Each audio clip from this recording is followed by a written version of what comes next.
श्री शिवाय नमस्तुभ्यम। हर हर महादेव। तो फुलेरा दोज आने वाली है, 12 मार्च को है फुलेरा दोज। तो इस दिन इस उपायों को करेंगे तो आपको अवश्य लाभ मिलेगा। आप कुछ भी उपाय कर सकते हैं, कोई बीमारी हो उसके लिए उपाय कर सकते हैं, चर्म रोग के लिए कर सकते हैं, धन प्राप्ति के लिए आप उपाय कर सकते हैं। अगर विवाह नहीं हो रहा है तो आप इन उपायों को कर सकते हैं। तो इन उपायों को करने से आपको बहुत लाभ मिलेगा। साल में एक ही बार फुलेरा दोज आती है, तो इस दिन अवश्य करें और आप चूके नहीं। इस दिन उपाय करने में चारों उपाय कर सकते हैं, चारों में से एक भी कर सकते हैं।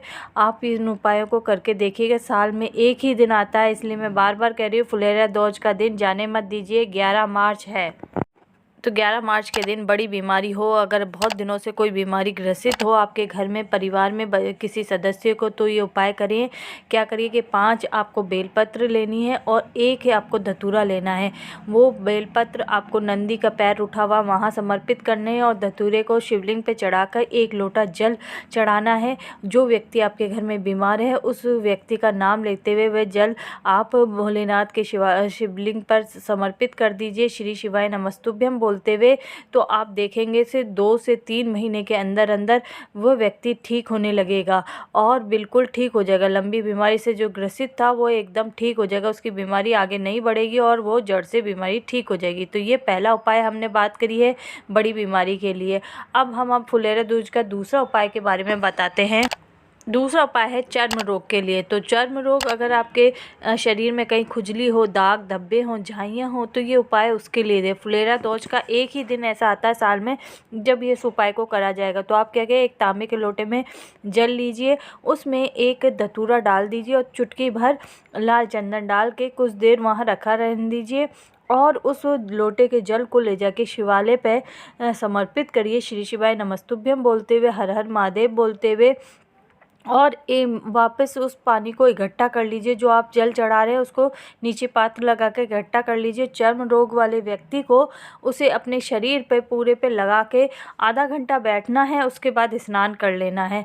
आप ऐसा करेंगे तो आप देखेंगे कि 1 महीने के अंदर अंदर आपका जो दाग धब्बे खुजली थी वो भी सही हो जाएगा। लेकिन केवल एक फुलेरा दोज के दिन ही ये उपाय करा जाएगा और साल में कभी नहीं करा जाता। साल में एक ही दिन फुलेरा दोज आती है, उस दिन ये उपाय करेंगे। अब हम तीसरे उपाय के बारे में बात करते हैं।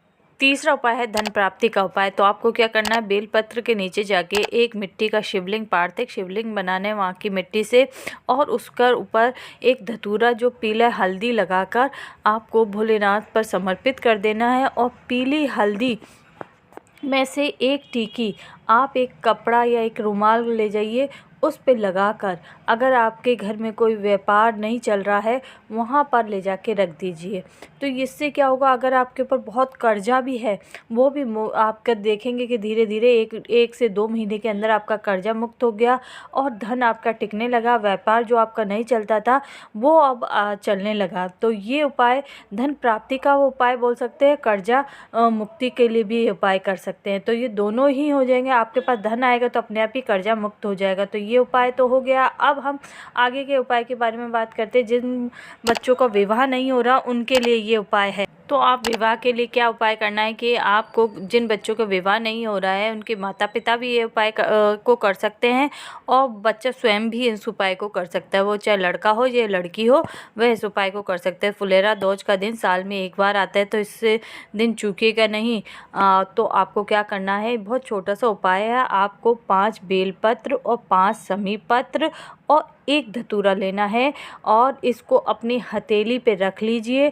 भोलेनाथ से प्रार्थना करिए, श्री शिवाय नमस्तुभ्यम जाप करिए और इसको माता अशोक सुंदरी, जो आपको शिवलिंग पे माता अशोक सुंदरी का स्थान होता है, वहाँ पर इन सब चीज़ों को समर्पित करना है। 5 बेलपत्र, 5 शमीपत्र, 1 धतूरे सहित आप उसको अशोक सुंदरी की जगह पे, माता अशोक सुंदरी की जगह पे समर्पित कर दीजिए। श्री शिवाय नमस्तुभ्यम का जाप करते हुए और भगवान भोलेनाथ से प्रार्थना करिए कि आपका विवाह हो जाए। आप जिस व्यक्ति के लिए ये उपाय कर रहे हैं उसका नाम और गोत्र बोलकर आप इसको समर्पित करिएगा। तो आप देखेंगे 2 से ढाई महीने में आपका विवाह संबंध स्थापित हो गया और आपकी जीवन बहुत सुखमय व्यतीत होगा। तो इन उपायों को आप अवश्य करिएगा, इससे आपको अवश्य ही लाभ मिलेगा। तो ये सारे उपाय फुलेरा दोज के उपाय हैं। आपकी ज़रूरत के अनुसार से आप कोई सा भी उपाय कर सकते हैं। कोई बीमारी का, चर्म रोग का, धन प्राप्ति का या विवाह के लिए आप इनमें से कोई सा उपाय कर सकते हैं। अगर आप मेरी आवाज़ को पहली बार सुन रहे हैं तो मेरे चैनल को लाइक, सब्सक्राइब और बेल आइकन बटन दबा दीजिए, जिससे आने वाली वीडियो की नोटिफिकेशन आपको मिले। अगर आपको कुछ उपायों के पूछना है तो कमेंट्स बॉक्स पर लिख के पूछ सकते हैं। मेरे साथ बोलिए श्री शिवाय नमस्तुभ्यम।